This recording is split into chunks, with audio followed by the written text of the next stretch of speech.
Theresa May is under pressure to publish secret legal advice that is believed to state that Parliament could still stop Brexit before the end of March 2019 if MPs judge that a change of mind is in the national interest.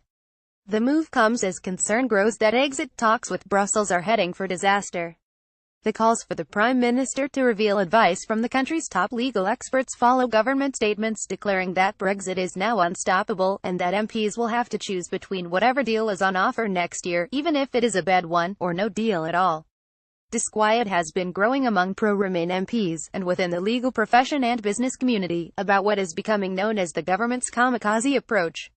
Ministers insist that stopping Brexit is not an option, as the British people made their decision in last year's referendum, and the Article 50 process is now underway, however damaging the consequences might turn out to be when negotiations are concluded.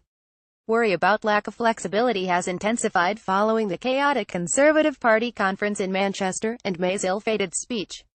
European leaders now doubt whether she has the political authority to move negotiations forward towards a satisfactory deal. The prominent lawyer Jessica Simmer QC, from Matrix Chambers, has written to May asking her to release the legal advice under the Freedom of Information Act.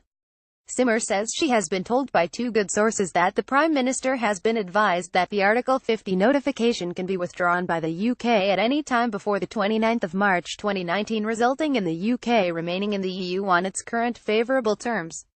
Such advice would also accord with the view of Lord Carr, who was involved in drafting Article 50, of Jean-Claude Pires, former Director General of the EU Council's Legal Service, and of Martin Selmayr, a lawyer and head of cabinet to the European Commission President.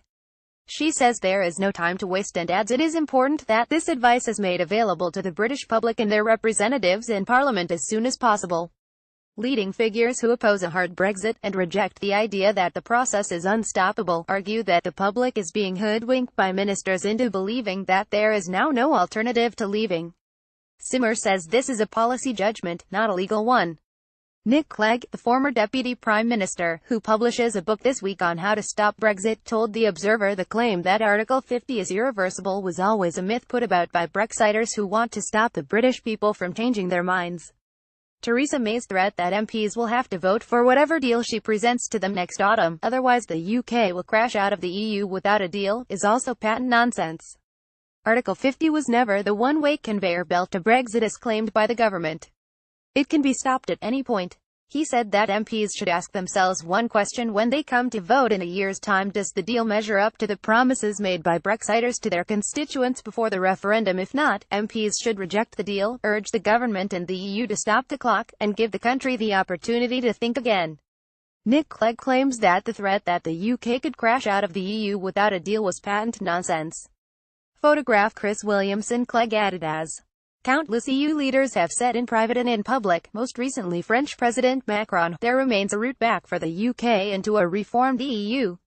This does not mean simply turning the clock back to the day before the referendum, but forging a new status for the UK in an outer circle of EU membership as the core countries proceed with deeper integration.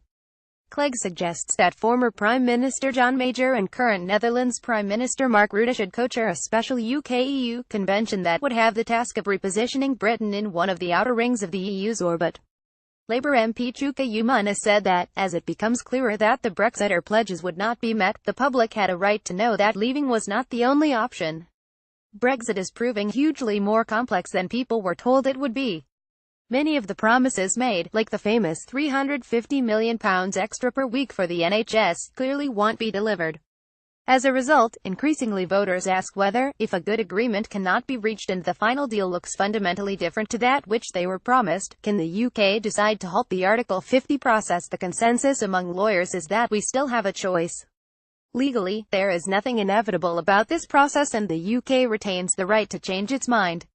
Politically, many EU partners have indicated they have no objections to this. There is also growing anger over the government's continuing refusal to publish studies it is conducting on the impact that Brexit will have on different sectors of the economy. Labour MP David Lammy said it is frankly quite absurd that the Department for Exiting the European Union is refusing to publish these studies while ministers go around talking about the repatriation of parliamentary sovereignty and taking back control. A DEXU spokesperson said, "We made our position clear in the Supreme Court.